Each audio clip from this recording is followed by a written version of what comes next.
Hello there everyone and welcome to another edition of Lydia's Crafty Corner with me, Lydia, in my little crafty corner. So today we're going to be creating this card which features the very pretty dynamic duo, the Luscious Flora, and we are going to be adding a really dark background with some markers.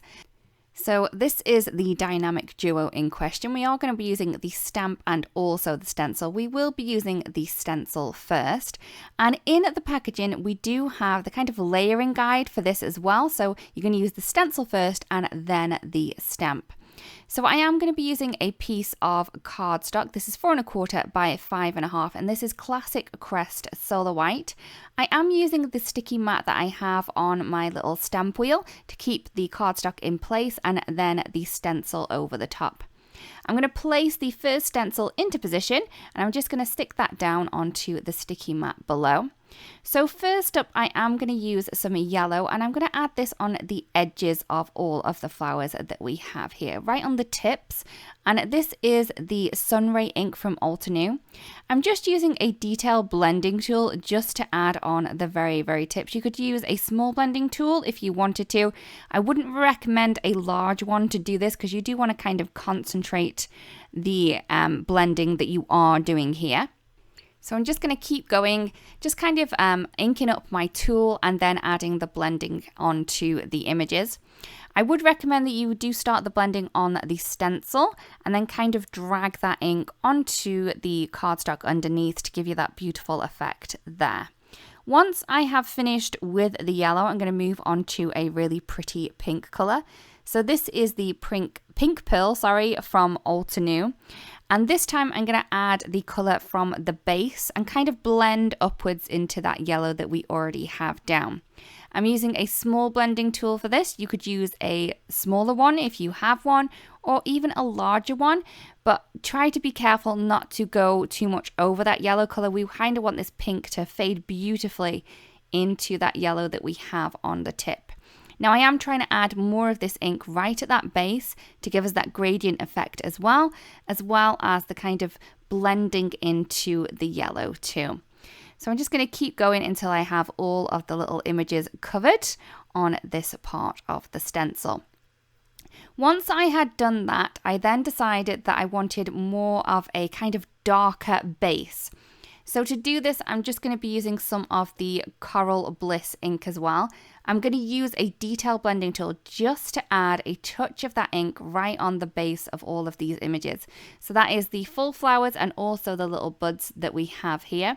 I'm just going ahead, kind of inking that tool up and then adding a tiny touch of that ink right at the base to give us a really beautiful kind of contrast from that yellow to the light pink and then also to the dark pink that we have at the base.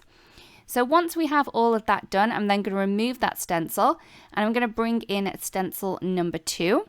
And I'm just going to line this into place. It's really easy to do. We have those little kind of bud shapes right at the bottom of the large flowers, and also those large leaves hug around the large flowers as well. So really easy to kind of pop into place. So once I have it all nicely lined up, I'm then going to go ahead and colour in the leaves. Again, as before, we are going to be using different colours on this to create some different interest. So to start with, I'm going to be using the Volcano Lake ink, and I'm just going to be adding this colour to the tips of all of the leaves that we have. So I'm just going to go ahead, kind of add some ink to my blending tool and then add that down. I'm also adding this colour into the little buds at the bottom of the flowers as well. I am using a detail blending tool for this so I can kind of really concentrate that colour where I want it to be. So I'm just going to make sure that all of those leaves have the touch of this colour right at the top before we kind of move on to the next colour. The next colour that we are going to be using is the Sweet Leaves. So we used a kind of lagoony teal colour right at the tip, and then we're going to use this really beautiful soft green here. So again, as we did with the flowers, we're going to be adding this ink from the base of the leaves, and we're going to bring this ink up so we have more of the ink at the base and then less at the top, and then we can kind of blend the colour that we have at the tip with the colour that we have at the base as well. So for this one, I am using a detail blending tool, but you could use a small blending tool which is slightly larger than this one.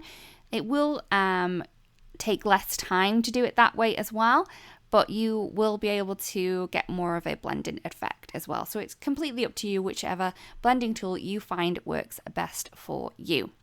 So once we have finished with the sweet leaf, I'm going to add a darker touch right at the base of all of these leaves, just as we did for the flowers. And this time around, we are going to be using the Just Green, just to add in that really dark kind of color at the base of these leaves. I am really loving the blending and all of the colors that we have on the flowers and also the leaves on this beautiful background that we are creating. So once I'm happy with the amount of ink that I have down here, I can then remove the stencil, and then you're going to be able to see that beautiful background in full. Now that's the background you're going to create with both of the stencils from the Dynamic Duo. So before we add in the details from the stamp set, we are going to add in that dark background. Now to do this, I'm going to be using one of the alcohol markers from Altenew. Now this is the Starlight marker. This is one of my favorite navies I have had forever. And what I'm going to do to start off with is I am going to kind of trace or draw around all of those stenciled images that we have on that background. So then once we have drawn around them, I am using the little bullet tip on this one. Once we've drawn around those, we can then kind of fill in the areas with the larger brush nib that we have on the marker. So as you can see for this one, it does take a little bit of time to kind of do this background, but I do think that it makes a huge difference to the kind of look that you're going to get from the stencil. Now, if you were to stencil onto dark cardstock, you can do it, but it does take a lot of kind of ink and effort to get the kind of vibrancy that you are after. Now, if you're going to do this onto dark cardstock, as I said, you are going to have to use a pigment ink. Now, this can take a couple of layers for you to get the vibrancy onto a dark cardstock. And also it does take a lot of time to dry between each of the layers of the ink. So that's why I have chosen to add in my dark background this way. It does take a little bit of time, but it would take more time to do the layers of ink necessarily for the dark cardstock. Hopefully that makes sense. So once I have outlined all of the images, like I said before, I am going to color in the rest of the area using the marker, but using the other side, the other brush nib. This is easier to add down a lot of color. And what I'm going to do is I'm going to kind of move from one area all the way up. I find that this is the best way to kind of diminish the lines that you're going to get, and also a good way of kind of not getting as many lines with this, as well as going over the area multiple times. So color it in, then color in the next area, then go back over the join of the two marker places that you have colored to give that more of a solid feel to your coloring. I also feel that coloring large areas like this is really, really relaxing. You're not really worrying too much about the blending into one color. You're just coloring in a large area, which I find is very soothing for the soul, but it's completely up to you if you don't like it. There are different ways to get a darker background, such as using a dark cardstock, or you could even use an embossed resist where you kind of ink over the images and then ink blend over that. But there's another way of doing it too. So once I have the whole background ready, I'm then going to go ahead and add in the details with the stamp set. Before I do that, because I am going to be doing some heat embossing, I am adding some anti-static powder over the image just to make sure that everything is nice and dry. So I'm just going to line up the image first. I find that this really helps with kind of lining it up later on, is where I can see where the block is going to need to be placed.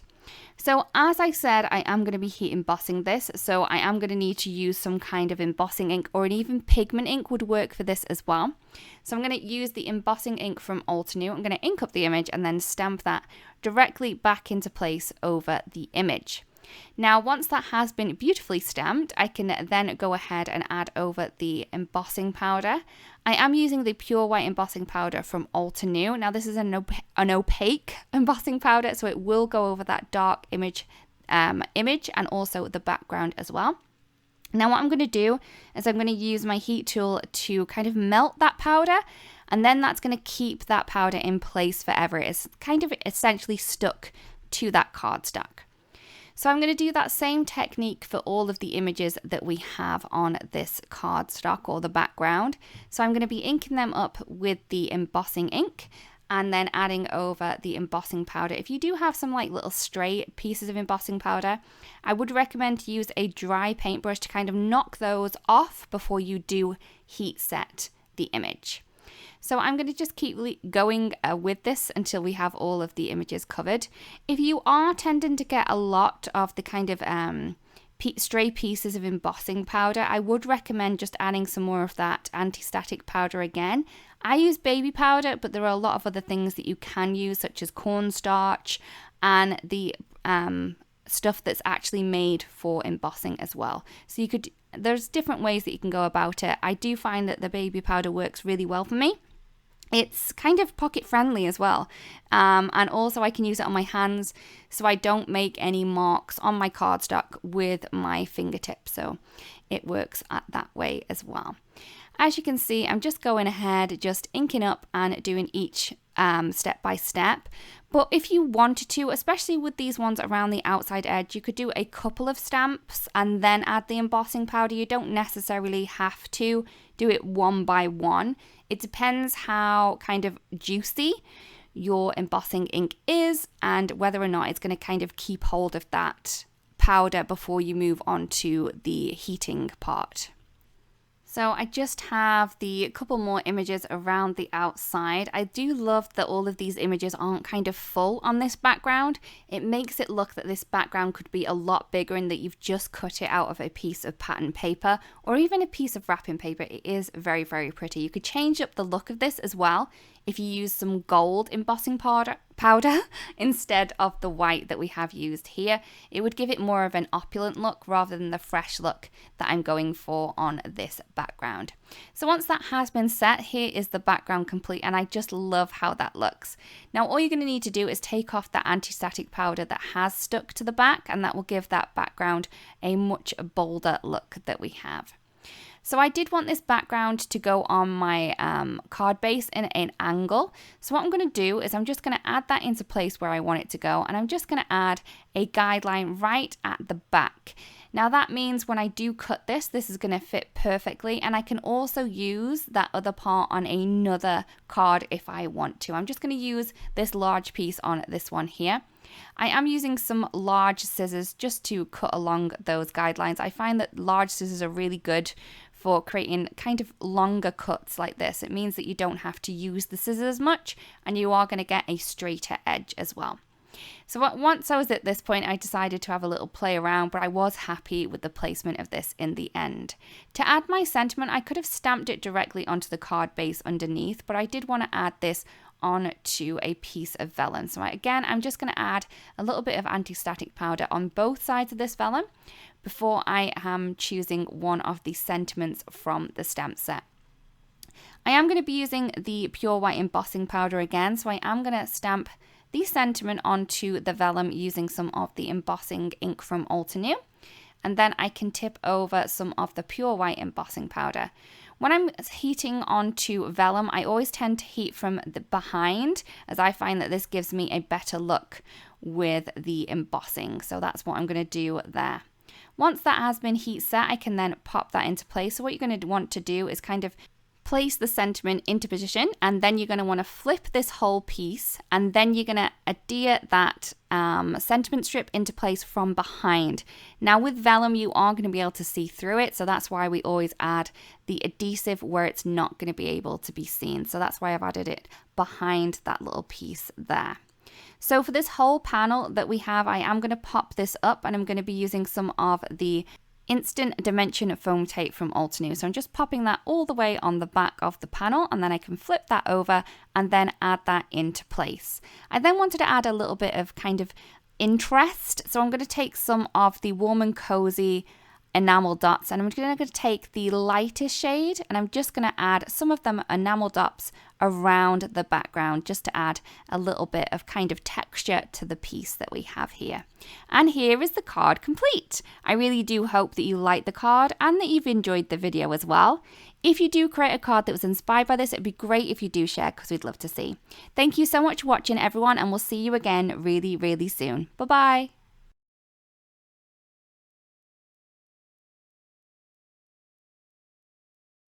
Hey there, Lydia here.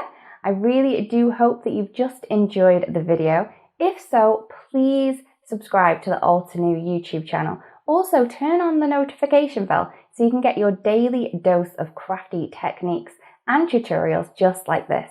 Thank you so much for watching. Bye-bye.